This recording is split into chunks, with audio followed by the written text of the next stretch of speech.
But he's hung his rook. He's hung his rook. Oh my god. Welcome to the semi-final tiebreaks of FIDE World Cup 2025. We had two semi-finals. At semi-finals, Andrey Esipenko versus Andrey Esipenko, the game that we'll start with, and then Wei Andrey Esipenko. A lot of drama happened as well, a lot of blunders. So not a lot of blunders, but there was like one very big blunder in this tiebreak. So let's start by taking a look at this game. Yes, I mean, players made two comfortable draws in classical portion, and of course now it's time to win for either Yavahir or Nodirbek. And Nodirbek starts tiebreak with white pieces. And as you might see by looking at their ratings, I mean, even in rapid, Yavahir is a clear favorite. So c4 is played, d6, knight f3, knight f6, knight f3, c6, semi-Slav defense, bishop g5, knight bd7, and this transposes to Carlsbad structures. e3, h6, bishop f4, knight h5, quite typical, and now takes, g6. So basically, black are trying to get some squares for the knight, because at some point g4 might follow, and there is no escape square on f6, there is no escape square on f4, so g6 is a very important move. So bishop e2, bishop b4, castle, king e7, king d4, all very standard and typical. This bishop c5, king d2, and bishop g4. So by playing bishop g4, Yavahir puts a lot of pressure on e5 pawn, because now knight protects, and obviously bishop f3, queen f5 is about to happen, so white need to come up with something. They play knight e4, which is best, bishop b6, takes, and now king d4. Now, not only this bishop is attacked, but also the pawn on b6 is hanging. So after takes, b5, and now we transpose to a same balanced position, knight versus bishop, but I think this knight is just slightly better because all our pawns on light squares, meaning that this bishop is not as active, and it's very hard to break that through. Like a4 at some point might follow, but a4 we might even think of something like b4, and then we potentially have pass pawns in the middle. While the plan right now is to play knight e6 or knight f5, and it should be all good for black. Bishop d1, castle, bishop c2, knight e6, king c3, king c5, and Yavahir was very comfortable transposing to this endgame.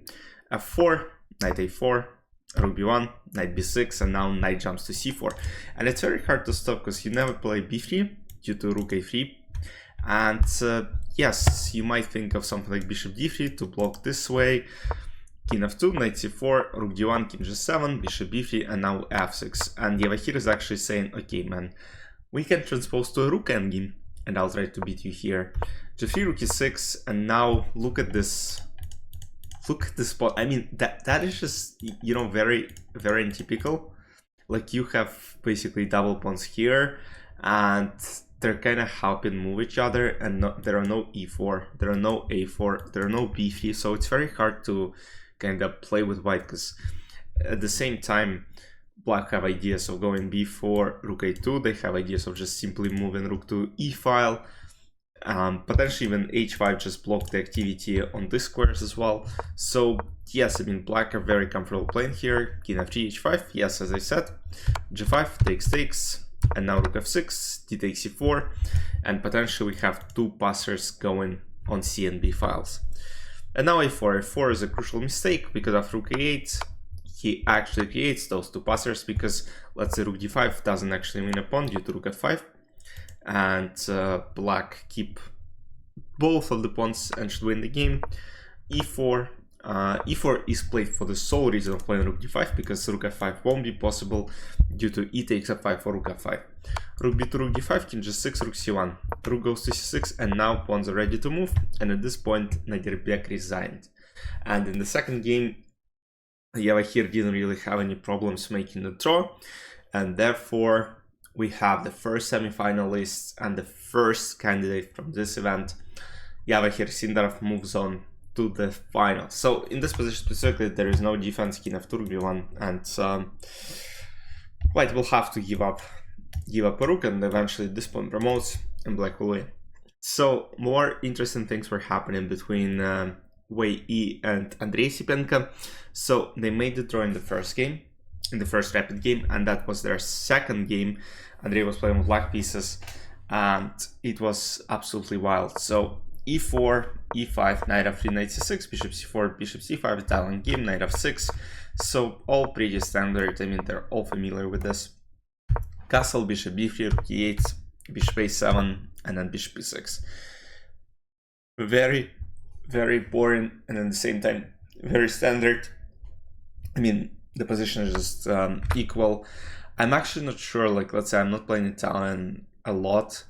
Like, obviously I know all the plans, what I have to do, but like, I'm not familiar with the ideas. Like, you get this position, okay, the rook is on a7, but I mean, it's no big deal, rook will go to 8, but like, what's the real plan here? Knight e3, knight f5, maybe, but you know, to me, as soon as black push d5, it should be equal. So rook e1, rook e8, king d7, takes, and now knight d7. So in this game, actually, way e managed to get advantage. So maybe I'm not familiar with something, but let's say, why not d5? Because to me, d5 looks very, very logical. Like, I just don't know. I mean, it takes d5, knight d5, and like, yes, I mean, it's kind of boring to play. Takes, but I think it just, like, if you play with black in a game where, you know, you probably don't want to get worse because a lot of things are at stake, why not go for d5? Because what happened in the game is kind of now d5 was never gonna happen. Knight g6, knight f5. Yeah, he played d5 after all, takes, but now white managed to get a lot of space. And in my opinion, way e pressured Andrey here a lot. So king d7, they transpose to an endgame where white have an advantage. They have a lot of pressure, and at some point I was like, okay, I mean, this might be potentially very tough to hold because potentially weakness on a file.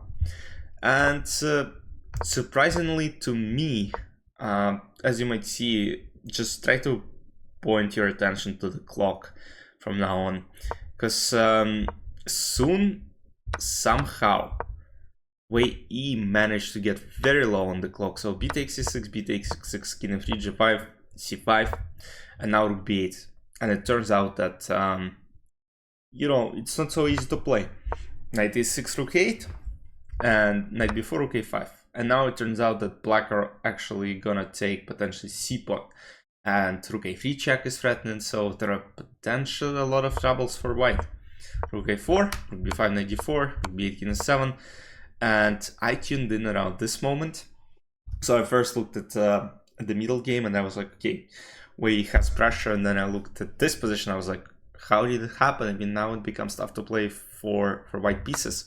Knight f6, rook a3, and took the pawn. King c2, king c6, rook h8. So here computer says king c5, which is just a wild move to play, at least in my opinion.